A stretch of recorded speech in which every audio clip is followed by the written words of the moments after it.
Dear students, welcome to CBSE Zone 99.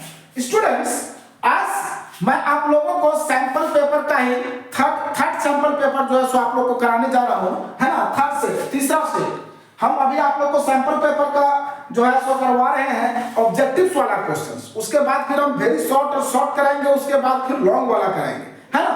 तो चलिए बिना समय गंवाए हम लोग स्टार्ट करते हैं। तो हमारे यहाँ जो पहला प्रश्न कहता है आइडेंटिफाई द कैरेक्टरिस्टिक्स ऑफ कैवू।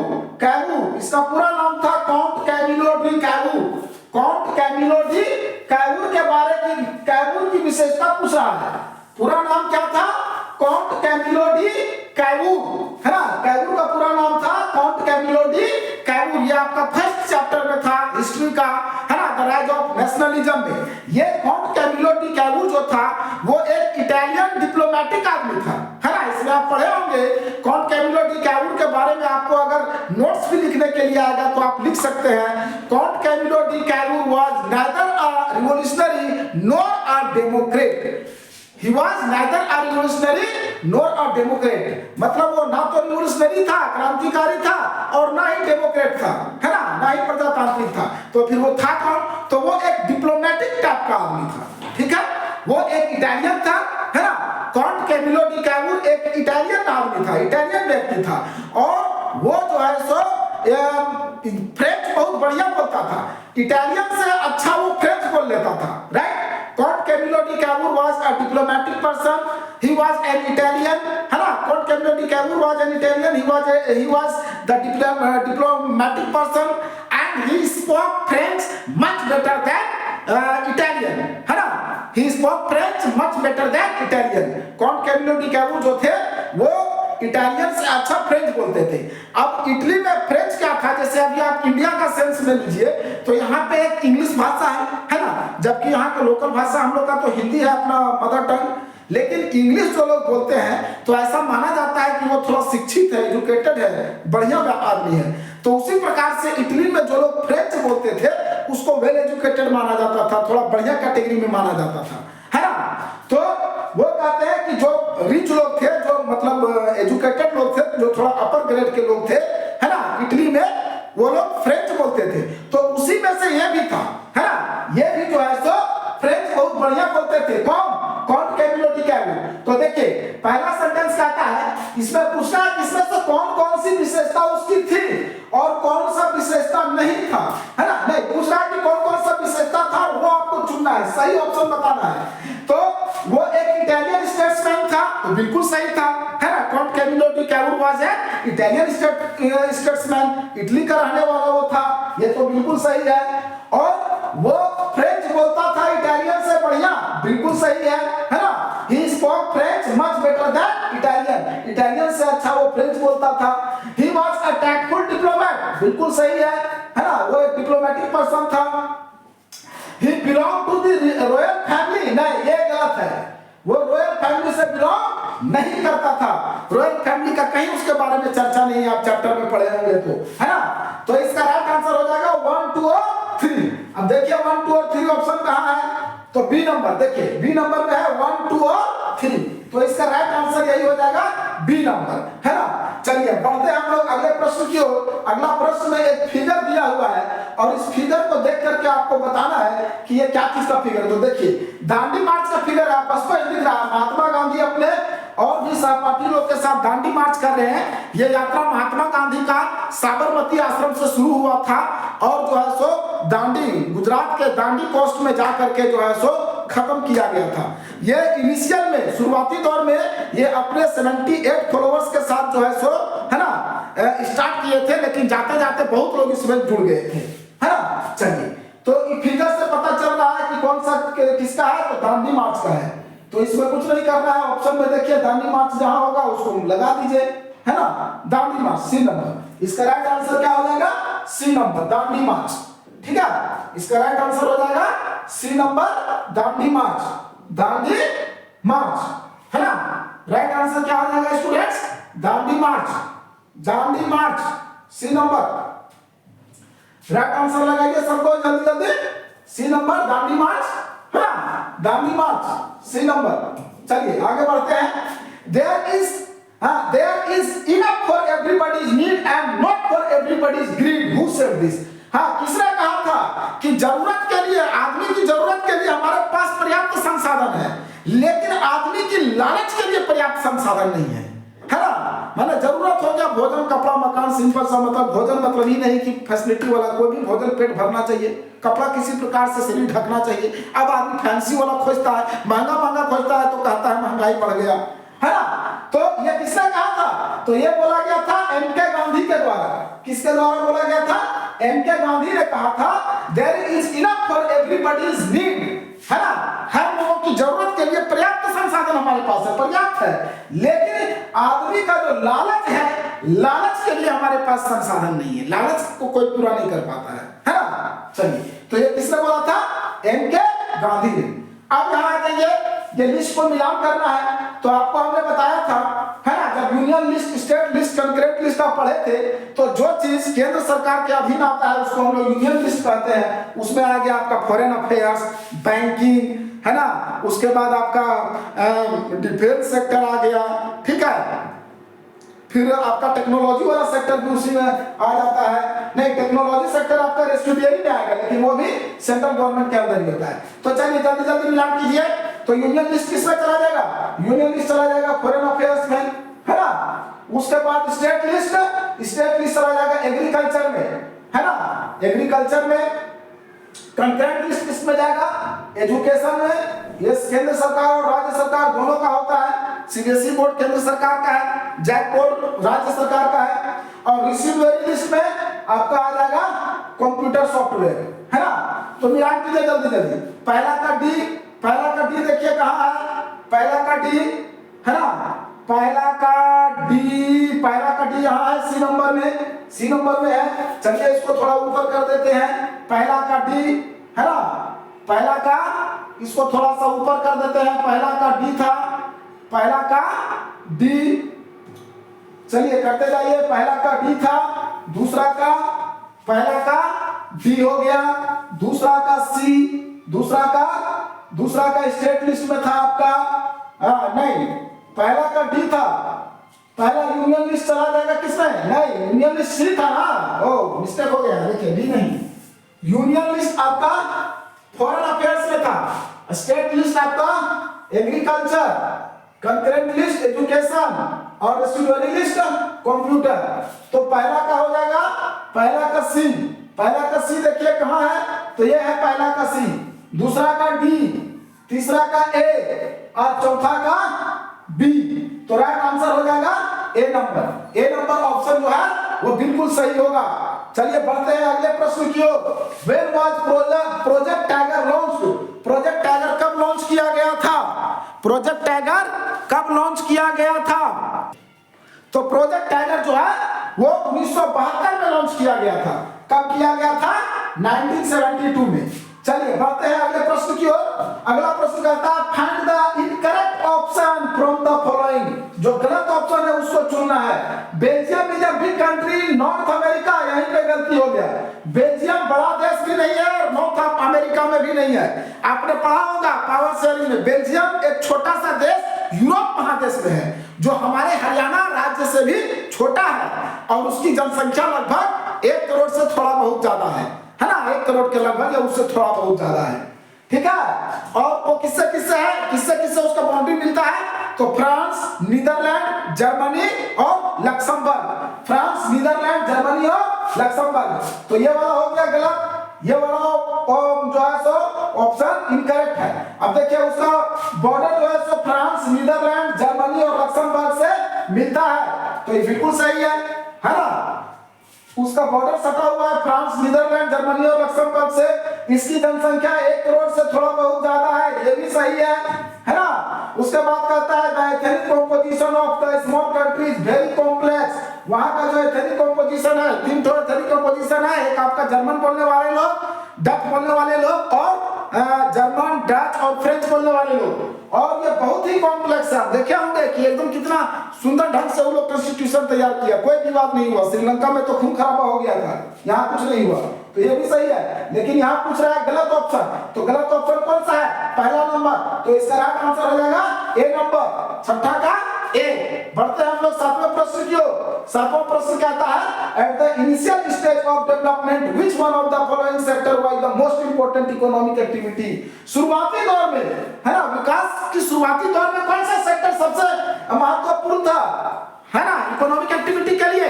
तो शुरू में एग्रीकल्चर ही सबसे महत्वपूर्ण था। और एग्रीकल्चर किस में आता है? प्राइमरी में आता है। प्राइमरी सेक्टर में एग्रीकल्चर पर सबसे ज्यादा जोर दिया गया था, है ना। प्राइमरी सेक्टर जो है वो सबसे महत्वपूर्ण था। तो इसका राइट आंसर हो जाएगा ए नंबर, है ना। राइट आंसर क्या हो जाएगा? A number. चलिए बढ़ते हैं अगले प्रश्न की ओर। अगला प्रश्न की ओर हम लोग बढ़ते हैं। 8वां नंबर प्रश्न क्या कहता है, देखिए आप लोग ध्यान से। 8वां नंबर प्रश्न क्या कहता है स्टूडेंट्स? एनालाइज करना है एक इंफॉर्मेशन जहां पे दिया हुआ है ना, इसको आपको देखना है कि क्या सही है क्या गलत है। लक्ष्मी के बारे में कह रहा है owning about 3 hectares of unirrigated land. 3 hectare जमीन है लेकिन वहां सिंचाई का सुविधा नहीं है ना। हाँ, अनइरिगेटेड लैंड है, मतलब सिंचित भूमि नहीं है, वहां पर सिंचाई नहीं हो पाता है। और वो पूरी तरह से land is dependent only on rain and growing crops like jowar and arhar. अब वो जो है जब सिंचाई की सुविधा नहीं है तो पूरी तरह से वो वर्षा के पानी पर डिपेंडेंट है ना। क्या कहता है कि पूरी तरह से वर्षा के पानी पर डिपेंडेंट है, इसीलिए वो सिर्फ जो है सो ज्वार और जो है सो अरहर का खेती कर पाता है ना। ज्वार और अरहर का खेती हो पाता है क्योंकि वर्षा पे डिपेंडेंट है, पानी की सुविधा नहीं है, इरिगेशन का सुविधा नहीं है। All 7 members of our family work in the field throughout the year। सालों भर उसके परिवार के सब लोग उस फील्ड में काम करते रहते हैं। सालों भर क्या करेंगे? जब वर्षा होगी उसी समय ना करेंगे, वर्षा नहीं होगी उस समय क्या करेंगे? उस समय तो बेरोजगार रहेंगे, है ना। चलिए अब कहता है you will see that everyone is working।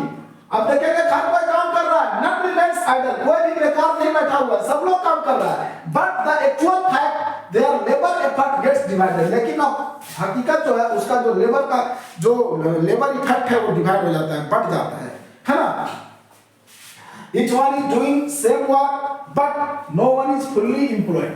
हर लोग सेम काम कर रहा है लेकिन कोई भी पूरी तरह से एम्प्लॉयड नहीं है। तो इस प्रकार के जो बेरोजगारी होता है उसको एक तो हम लोग सीजनल एम्प्लॉयमेंट कह सकते हैं, मतलब सीजन में काम मिल रहा है, सीजन में नहीं मिल रहा है क्योंकि बरसात पे डिपेंडेंट है, तो एक सीजनल एम्प्लॉयमेंट हो गया, अनएम्प्लॉयमेंट हो गया। और दूसरा इसको जो है सो चूंकि देखिए सब लोग उसी पे डिपेंडेंट है, जबकि अगर उसके पास और एक्स्ट्रा काम रहता तो उस काम को जैसे अगर परिवार में कितने सदस्य बोले 7 सदस्य है, 7 सदस्य के जगह पे अगर 5 सदस्य भी उस फील्ड में काम करेगा तो भी उतना ही काम होता। तो ये जो 2 व्यक्ति बेकार का बैठ गए, वो कहीं अगर उसको काम मिलता तो दूसरे जगह से पैसा कमा के ला सकता था। तो इसको हम लोग कहते हैं डिस्गाइज्ड अनएम्प्लॉयमेंट, छिपी हुई बेरोजगारी, है ना। तो इसमें 2 ऑप्शन सही हो जाएगा, एक बी हो जाएगा डिस्गाइज्ड अनएम्प्लॉयमेंट और एक हो जाएगा सी वाला सीजनल अनएम्प्लॉयमेंट। हाँ, सीजनल अनएम्प्लॉयमेंट, अंडर एम्प्लॉयमेंट नहीं है ना। तो नहीं, सीजनल अनएम्प्लॉयमेंट नहीं होगा, सॉरी सीजनल नहीं होगा, इसमें अंडर अनएम्प्लॉयमेंट हो जाएगा। अंडर अनएम्प्लॉयमेंट और डिस्गाइज्ड अनएम्प्लॉयमेंट, है ना। Under unemployment D number option सही होगा, ए और बी। अंडर अनएम्प्लॉयमेंट और डिस्गाइज्ड अनएम्प्लॉयमेंट डी नंबर सही होगा। सीजनल नहीं, सीजनल चूंकि सालों भर काम कर रहा है, भले ही बारिश काम तो सालों भर कर रहा है ना, लेकिन बरसात पे वो डिपेंडेंट है। तो ये डिस्गाइज्ड अनएम्प्लॉयमेंट और अंडर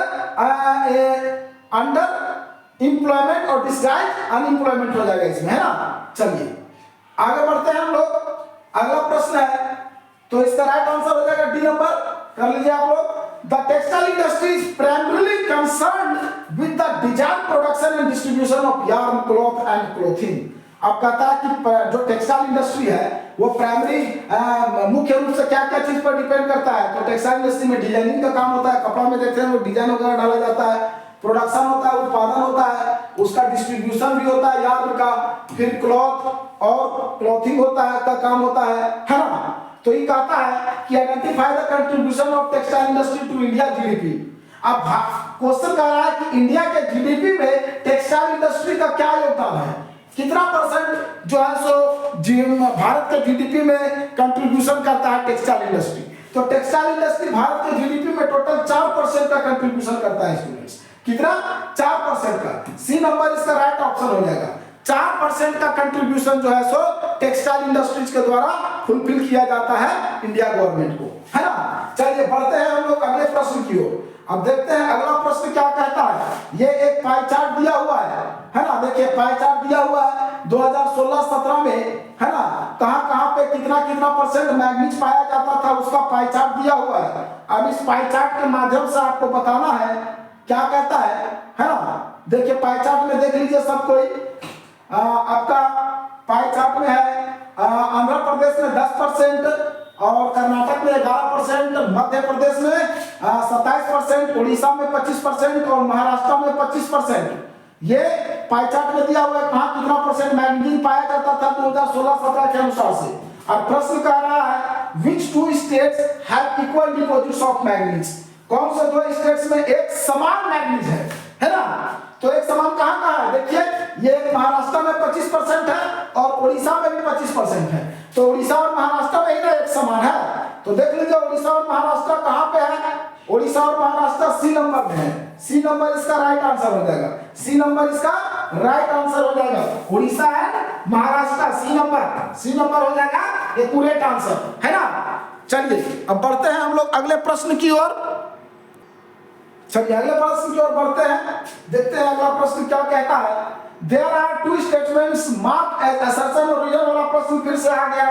assertion reason वाला भी बहुत सारा प्रश्न आप लोगों को मैंने पहले भी करा चुका है पहले प्रैक्टिस सेट में। फिर से इस प्रैक्टिस सेट में भी assertion reason का प्रश्न आपका आ गया। स्टूडेंट्स ध्यान से देखिएगा, प्रश्न को समझिएगा और फिर आप लोग जवाब दीजिएगा। बाकी मैं तो बता ही दूंगा।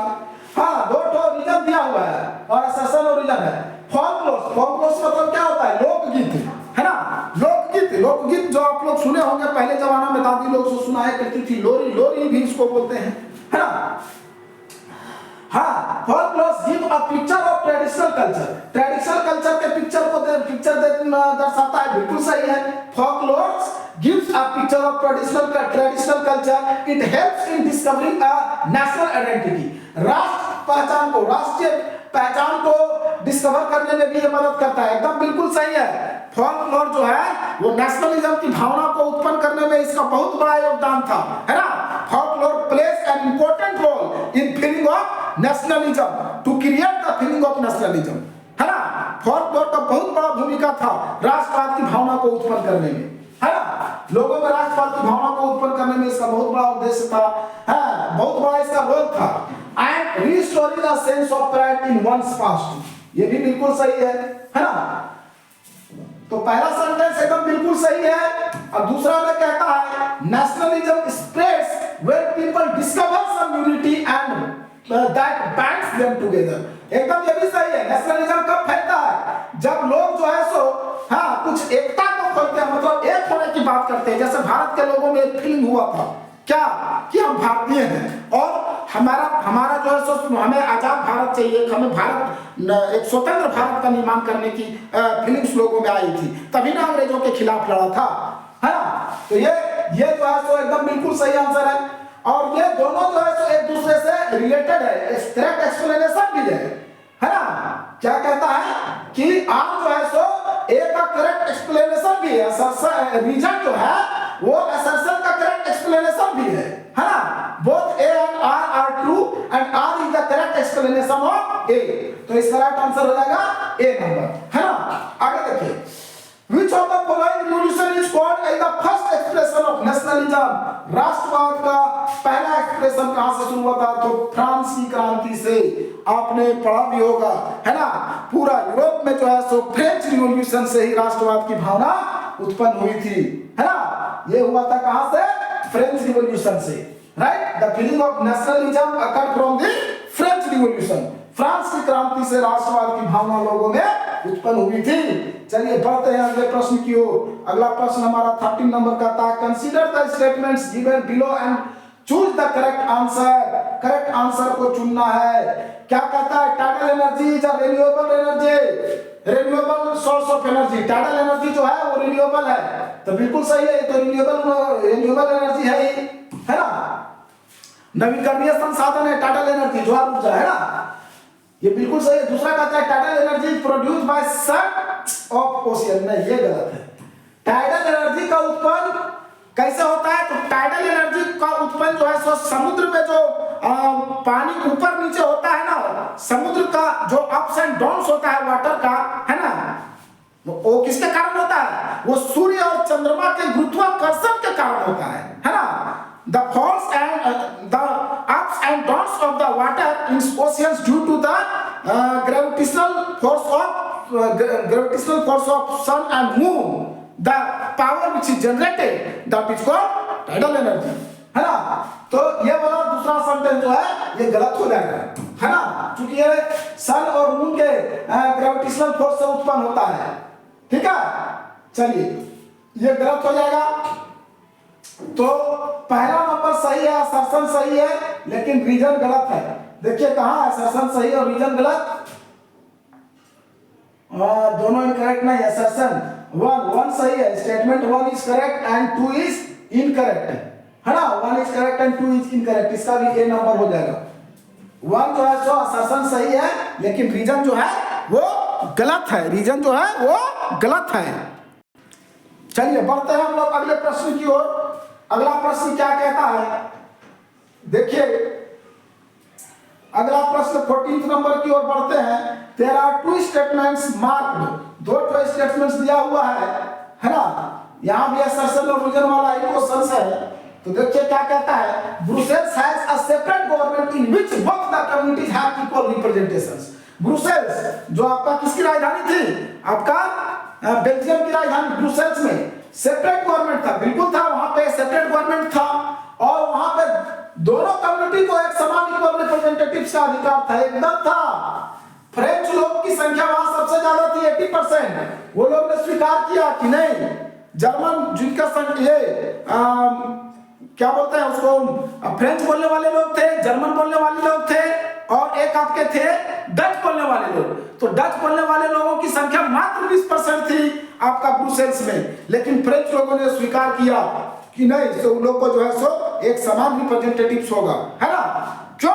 क्योंकि डच वाले लोग भी स्वीकार किए थे कंट्री लेवल पे, जहां पे डच की संख्या 59% थी और फ्रेंच वालों की संख्या मात्र 40% थी, है ना। तो ये तो बिल्कुल सही है, ये वाला ऑप्शन बिल्कुल सही है। In Brussels French speaking people accepted equal representations in Brussels, बिल्कुल सही है। फ्रेंच बोलने वाले लोग ही एक्सेप्ट किए थे इक्वल रिप्रेजेंटेशंस को, चूंकि इन्हीं का संख्या सबसे ज्यादा था 80% तो इन्हीं का संख्या था, तो यही ना मेजॉरिटी में थे, लेकिन ये लोग स्वीकार किए। हाँ ठीक है ना। तो दोनों सही है और एक्सप्लेनेशन भी है ना, करेक्ट एक्सप्लेनेशन भी है। ठीक है, आर जो है सो ए का करेक्ट एक्सप्लेनेशन भी है ना। तो both A and R are true and R is the correct explanation of A. तो इसका राइट आंसर हो जाएगा ए नंबर। ठीक है, राइट आंसर क्या हो जाएगा? A number. चलिए बढ़ते हैं अगले प्रश्न की ओर। Analyse the information given below considering one of the following correct option.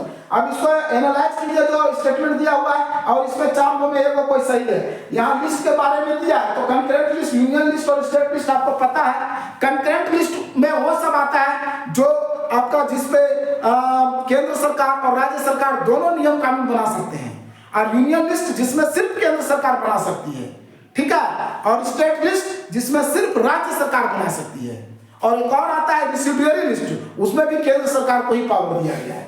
तो चलिए क्या कहता है? Include subjects of common interest to both union government as well as state government, है ना।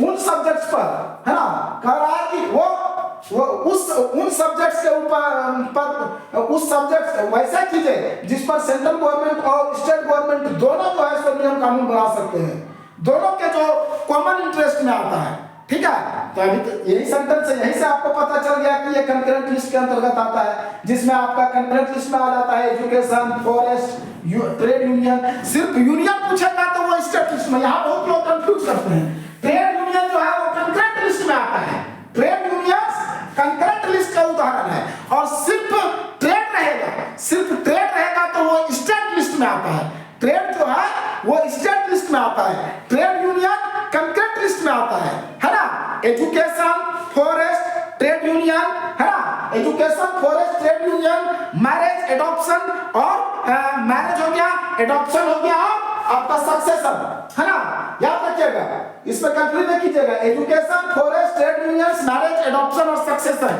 ये आपका कंकरेंट लिस्ट में आता है, ठीक है। क्या क्या, मैरिज, ट्रेड यूनियन, है ना, फॉरेस्ट, उसके बाद सक्सेशन, एडॉप्शन, है ना, और मैरिज, ये आपका आ गया किसमें, आपका कंकरेंट लिस्ट में, है ना।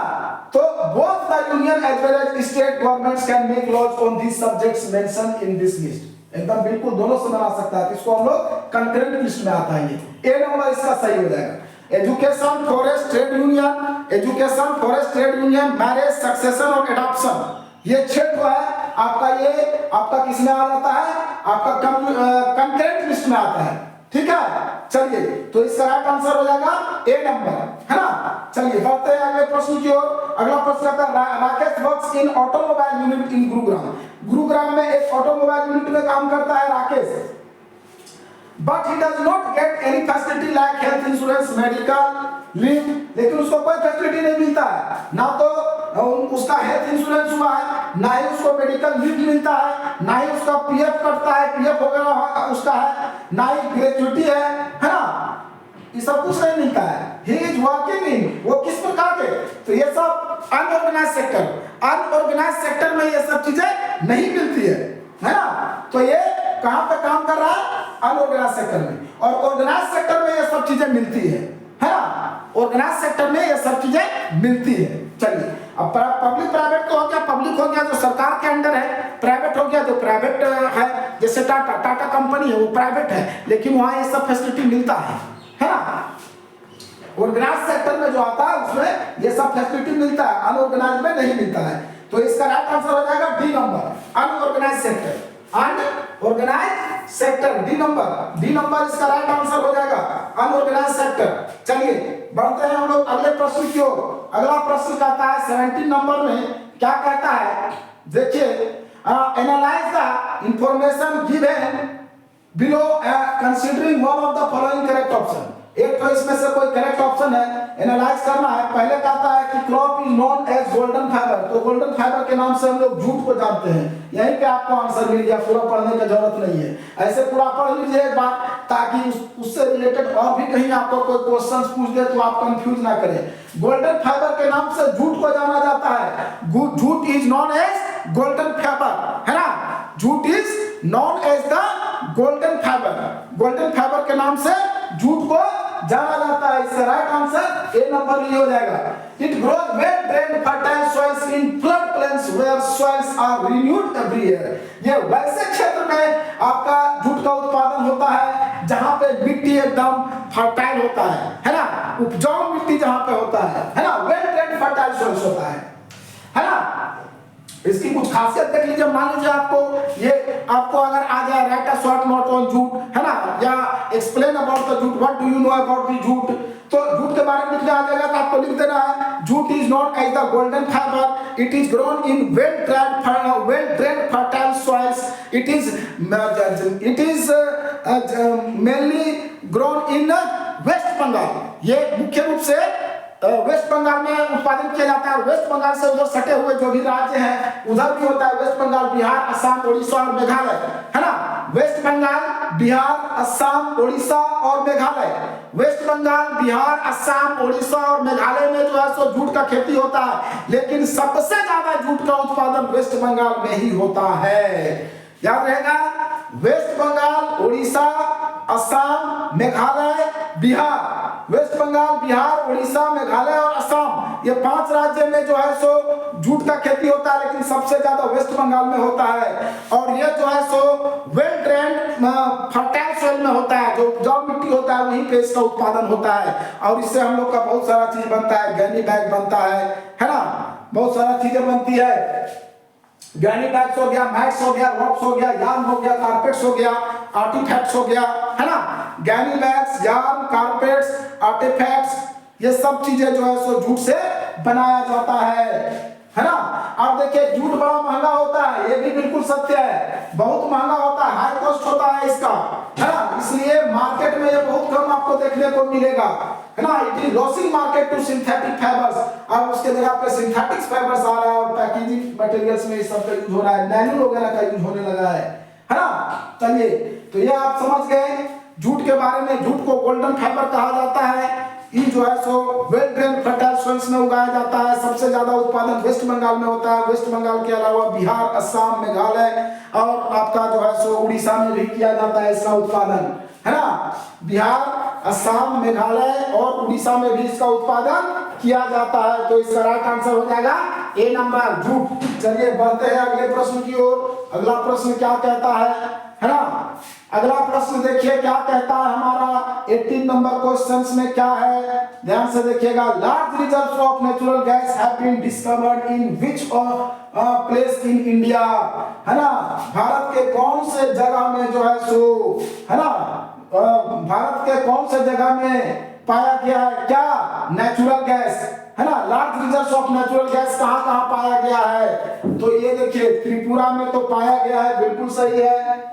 महाराष्ट्र में भी पाया गया है और कृष्णा एंड गोदावरी डेल्टा में भी पाया गया है। तो इसका राइट आंसर हो जाएगा D number, all of the above, all of the above. इसमें से सब जगह पे पाया गया है ना। Tripura, Maharashtra, Krishna and Godavari delta, Tripura, Maharashtra, Krishna and Godavari delta, ये सब जगह पे जो है सो large reserves of natural gas पाया गया है, right. Large reserves of natural gas have been found in Tripura, Maharashtra, है ना, Tripura, Maharashtra and Krishna and Godavari delta, ठीक है। Large number of natural gas have been discovered in Tripura, Maharashtra and Krishna and Godavari Delta. Now we will proceed to the further question. The next question which we have to study, that is question number 19. See what is there in question number 19. 19 में क्या है? Name the industry which is self-reliant. Self-reliant industries के बारे में पूछ रहा है। तो भारत में self-reliant industry एक ही तो है, वो है टेक्सटाइल इंडस्ट्री। टेक्सटाइल इंडस्ट्री यहीं से आपको मिल गया, हाँ। And complete in the value chain, value chain में भी एकदम अपने आप में कंप्लीट है। That is from raw materials to the highest value added products. Raw material से लेकर के हाईएस्ट वैल्यू एडेड प्रोडक्ट, मतलब कॉटन, जैसे कॉटन का उत्पादन भी भारत में होता है और कॉटन का कपड़ा भी भारत में बनता है और मार्केट में बिक भी जाता है ना। तो इसका राइट आंसर हो जाएगा टेक्सटाइल इंडस्ट्री। क्या हो जाएगा? Textile industry. चलिए अगला प्रश्न है, democratic governments have a much better record than any non democratic regime. Non democratic regime से बहुत बढ़िया रिकॉर्ड रहा है डेमोक्रेटिक गवर्नमेंट का in lieu of the above given statements. अब ये जो नीचे स्टेटमेंट दिया गया उसमें पूछा जा रहा है, find the incorrect option regarding democracy from the following. अब इसमें से कौन सा जो है सो ऑप्शन गलत है ना, डेमोक्रेसी के रिगार्डिंग में कौन सा ऑप्शन ये चारों में गलत है, ये आपको पूछ रहा है। Democracy enhances the dignity of individuals, बिल्कुल सही है, ये डेमोक्रेसी की एक विशेषता है। डेमोक्रेसी जो है वो इंडिविजुअल, किसी व्यक्ति की डिग्निटी को बढ़ाता है ना, आत्मसम्मान को बढ़ाता है, ठीक है। Democracy enhances the dignity of individual, सही है। It provides a method to resolve the conflicts, बिल्कुल सही है ना। विवाद को जो है सो निपटारा करने में भी ये मदद करता है ना, ये प्रोवाइड करता है। विवाद को, किसी भी प्रकार के विवाद को सॉल्व करने का भी जो है सो उपाय यहाँ पे मिलता है, मतलब किसी प्रकार के विवाद को सॉल्व भी किया जा सकता है डेमोक्रेसी में, राइट। तो पहला सही हो जाएगा, democracy enhances the dignity of individuals, it provides a method to resolve conflicts, ये भी सही हो गया। थर्ड नंबर कहता है improve the quality of decision making, बिल्कुल सही है, डिसीजन मेकिंग के क्वालिटी को भी इंप्रूव करता है ना। Democracy improves the quality of decision making. Democracy provides a method to resolve conflicts. Democracy enhances the dignity of individuals, but democracy does not allow rooms to make more mistakes. Democracy does not allow, ये तो गलत हो जाएगा। यहाँ कहता है allows room to make mistakes, है ना। मिस्टेक इसका allow नहीं करता है। Democracy does not make room, democracy does not allow room to make mistakes। तो स्टूडेंट्स, आज का मैं ये वीडियो को यहीं पर समाप्त करता हूं। आप कमेंट बॉक्स में जरूर बताइएगा हमारा ये वीडियो कैसा लगा। मैं फिर से आपके सामने एक नया वीडियो के साथ हाजिर होऊंगा। चलिए धन्यवाद, इस वीडियो को यहीं समाप्त कीजिए।